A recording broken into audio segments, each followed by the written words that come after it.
बिस्मिल्लाहिर्रहमानिर्रहीम। आज मैं आपको जैसे इमरान खान ने जिस सीक्वेंस में बताया है मैं उसी तरह ही आपको बता देती हूँ। उन्होंने आज का जो पैगाम है वो शुरू किया 8 फरवरी से। उन्होंने कहा 8 फरवरी को आपको मैं बताना चाहता हूँ कि वो आप लोग जमहूरियत के अंदर आप लोग इनकलाब लेकर आए थे। आपको याद होगा कि 8 फरवरी से पहले क्या हुआ था। इन्होंने पहले पार्टी हाथ में से पार्टी ख़त्म करने की कोशिश की। उन्होंने आपका सिंबल लिया। दूसरा लोगों के साथ जुल्म किया। उन्होंने कोशिश उनकी क्या थी? उनकी कोशिश ये थी कि पीटीआई आप जिस पार्टी को सपोर्ट कर रहे थे आप उनको वोट ना डाल सकें। ये इमरान खान का हक नहीं ले रहे थे, ये आप लोगों से आपका हक छीना जा रहा था। 8 फरवरी को आप लोग निकले। आप लोगों ने फ़ैसला किया कि हमें ये जुल्म का निज़ाम कबूल नहीं है। आपने हर तरीके से खामोशी से जाकर अपना हक इस्तेमाल किया, आईनी हक इस्तेमाल किया। उस आईनी हक में आपने किसको वोट दिया आपको पता है। 8 फरवरी को इनको बहुत बड़ा झटका इस तरह पड़ा कि उस इनकलाब में आप लोगों ने ताकत थोड़े से जो एलीट कैप्चर है उससे आपने ताकत छीन ली और आप उस दिन ताकतवर बन गए और आपने उस दिन कायम कर ली जमहूरियत, जो असली जमहूरियत होती है उसका आपने बुनियाद रखी।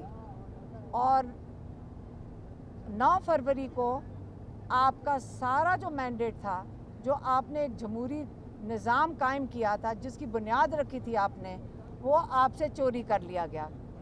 फिर उस चोरीशुदा मैंडेट जो आपका चोरी किया गया वोट था वो दे दिया गया अपने गिने चुने लोगों को। उनको आपने जाकर बिठा दिया नेशनल असेंबली में। उस नेशनल असेंबली में बिठाकर आपने उनसे वो करवाया जो आपका दिल करता था। आपने जो उसकी जो फाइनल उसका रिज़ल्ट है 8 फरवरी के बाद आपने 26वीं तरमीम में देख लिया है। 26वीं तरमीम में इमरान खान ने कहा है कि आपके सारे हकूक़ छीन लिए गए हैं। आपके rule of law, supreme court, उसके ऊपर कब्ज़ा हो गया। आपके सारे हकूक़ छीन लिए गए और आपके ऊपर जो पुराने 3 माशाल्लाह गुज़र चुके हैं उससे भी बदतर इस वक्त हालात हैं। ये उससे बदतर माशाल्लाह लग चुका है। और इसलिए उन्होंने आज कहा है कि ये जो मुखातिब हो रहे हैं इमरान खान, मैं उन सब की कैटेगरीज़ के नाम ले देती हूँ। उन्होंने कहा मैं बराह रास्त मुखातिब हो रहा हूँ, आप इनकी कैटेगरी सुन लें। एक उन्होंने कहा मैं अपने किसानों से मुखातिब हो रहा हूँ कि आप लोगों का मुस्तकबिल इस वक्त बहुत तारीख़ है। पाकिस्तान की जो हालात जिस तरह जा रहे हैं आपको अपने हक़ के लिए निकलना पड़ेगा। फिर उन्होंने कहा है कि मैं अपने वकीलों को कहता हूँ कि आप लोगों की ज़िम्मेदारी बनती है, आपकी ड्यूटी बनती है कि आप सुप्रीम कोर्ट के लिए आप आज आके खड़े हों। सुप्रीम कोर्ट के बाहर आपने इसके तहफ़्फ़ुज़ देना है, क्योंकि रूल ऑफ लॉ अगर सुप्रीम कोर्ट का ये अगर आप उस पर कब्ज़ा कर लेंगे तो सारा जो जुडिशल सिस्टम है उसके नीचे बिल्कुल ज़मीन बोस हो जाएगा। उसके बाद उन्होंने कहा सिविल सोसाइटी, उन्होंने कहा देखें हर एक पाकिस्तानी की ज़िम्मेदारी बनती है कि आपने बाहर निकलना है। और उसके बाद उन्होंने तलबा को मुखातिब हुए। उन्होंने कहा कि ये आपका मुस्तकबिल है। 4 चीज़ों के लिए उन्होंने कहा आपने निकलना है।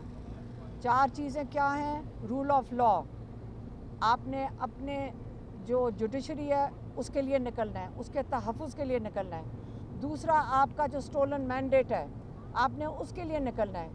तीसरा आपके जो नाहक बेगुनाह कैदी हैं आपने उनके लिए निकलना है। और चौथी जो सबसे अहम चीज़ है आपने अपने मुस्तकबिल के लिए निकलना है। ये कॉल अब आज इमरान खान ने फ़ाइनल कॉल की तारीख़ दे दी है اور یہ جو تاریخ ہے جس پہ سب کو انہوں نے کہا ہے کہ آپ نے نکلنا ہے، اس کے اندر انہوں نے اپنے ٹکٹ ہولڈرز کو کہا ہے، انہوں نے اپنے جو ممبر آف پارلیمنٹ ہیں ان کو کہا ہے، انہوں نے ایک ایک کارکن کو مخاطب ہو کر کہا ہے پورے پاکستان میں. پھر انہوں نے کہا ہے کہ میں پاکستانیوں کو کہتا ہوں کہ ایک موقع یہ ہے آپ کے لیے، آج آپ کو فیصلہ کرنا ہوگا کہ ہمارا اگلا مستقبل میں ہم نے مارشل لاء کے اندر رہنا ہے یا ہمیں نے آزادی میں رہنا ہے. اور 24 تاریخ عمران خان نے آج اسلام آباد کے لیے کال دے دیا ہے، اور یہی ان کی جو پوری سٹیٹمنٹ تھی، یہ میں نے آپ کے پاس ان کا پیغام پہنچا دیا. مہربانی.